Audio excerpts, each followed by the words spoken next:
এল ক্লাসিকোতে বার্সার কাছে Real Madrid যখন 4-0 গোলে পরাজিত হয় এবং বার্সার সাথে যখন পয়েন্ট ব্যবধান লা লিগার বেশি হয়ে যায়, প্রায় 8 পয়েন্ট, তখন সাংবাদিকরা পোস্ট ম্যাচ প্রেজেন্টেশনে কার্লোকে জিজ্ঞেস করে যে রিয়াল মাদ্রিদ শিরোপা রেসে ছিটকে গেল কিনা।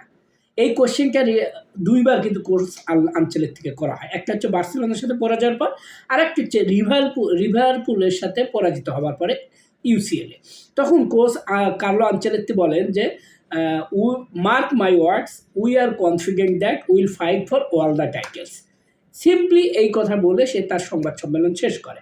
তার মানে coach Carlo Ancelotti Real Madrid সম্পর্কে জানে যে রিয়াল মাদ্রিদ কীভাবে কামব্যাক করবে, বিকজ যে কোচ 48 বছর হলো এই পেশায় আছে, সে চিন্তা ভাবনা করে কথা বলবে। সো এই ওয়ার্ডটার ভিতরে গতকালকে যে ম্যাচ অনুষ্ঠিত হয় সেটার সাথে পুরোপুরি 100% মিলে যায়। সো রিয়াল মাদ্রিদ এবং ভ্যালেন্সিয়া ম্যাচ নিয়ে চলেন কিছু কথাবার্তা বলি, তাহলে আপনারা রিয়াল মাদ্রিদ যে কীভাবে কামব্যাক করে সেই বিষয়ে আপনারা আরও ভালোভাবে রিয়ালাইজ করতে পারবেন।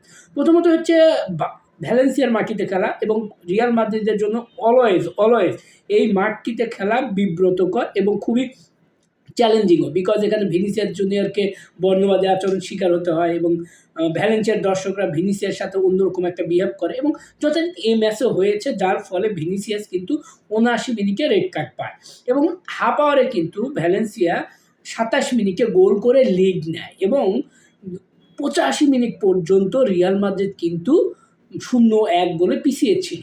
এই ছিল রিয়াল মাদ্রিদের অবস্থা। তারপর 79 মিনিটে যখন ভিনি রেড কার্ড পায়, তখন রিয়াল মাদ্রিদ কিন্তু মাত্র 10 জনের দলে পরিণত হয়। এই 10 জনের দল কেউ কোন চিন্তা করতে পারে নাই যে আজকে রিয়াল মাদ্রিদ ভ্যালেন্সিয়াকে পরাজিত করতে পারবে তার রিয়াল মাদ্রিদের মাঠে। বাট আমি কনফিডেন্ট ছিলাম, আমি টেলিভিশন স্ক্রিনে বসেছিলাম যে না, রিয়াল মাদ্রিদ কামব্যাক করবে এবং রিয়াল মাদ্রিদ এই ম্যাচকে জিতবে। তারপর আবার জুড বেলিংহাম যখন পেনাল্টি মিস করলো, তখন আরও আমি নিজেও একটু হোপলেস হয়ে যাই যে আজকে কী হচ্ছে, একটার পর একটা ঘটনা ঘটে যাচ্ছে। বাট অন্যদিকে পয়েন্ট হারানোর সংখ্যা, এই বিষয়গুলো কিন্তু কাজ করতেছিল। বাট সেই বিষয়টাকে রিয়াল মাদ্রিদের সবচেয়ে বয়স্ক গোল স্কোরার লুকা মডরিচ, আমি যা বলি দ্য ম্যাজিশিয়ান LM10, 85 মিনিটে গোল করে সমতা ফেরান রিয়াল মাদ্রিদকে এবং যার পরিসমাপ্তি ঘটায় জুড বেলিংহাম 96 মিনিটে গিয়ে গোল করে রিয়াল মাদ্রিদ যথারীতি 2-1 গোলের ব্যবধান এই ম্যাচে জয় পায়। এবং মজার ব্যাপার হচ্ছে এখন রিয়াল মাদ্রিদ লা লিগার পয়েন্ট টেবিলে 1 নম্বর স্থানে অবস্থান করতেছে। 19 ম্যাচ খেলে 43 পয়েন্ট নিয়ে 1 নম্বর স্থানে। দ্বিতীয় অবস্থানে আছে 18 ম্যাচে 41 পয়েন্ট নিয়ে অ্যাটলেটিকো মাদ্রিদ 2 নম্বরে এবং বার্সেলোনার অবস্থান 3-এ, তারা 19 ম্যাচ খেলে 38 পয়েন্ট নিয়ে 3 নম্বরে অবস্থান করতেছে। দেখেন, যে রিয়াল মাদ্রিদ 3-4-এ ছিল সেই রিয়াল মাদ্রিদ কিন্তু এখন 1 নম্বরে অবস্থান করতেছে এবং বার্সেলোনা কিন্তু 3 নম্বরে।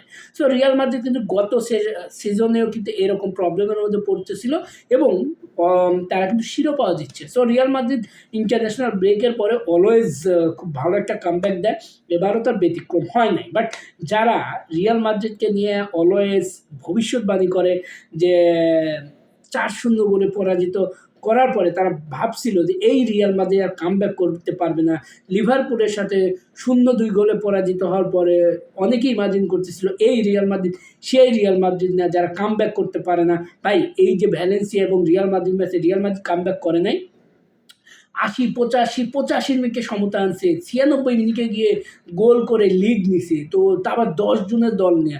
তো এই রিয়াল মাদ্রিদকে নিয়ে ভবিষ্যৎবাণী করার আগে একটু ভেবে চিন্তা করা উচিত।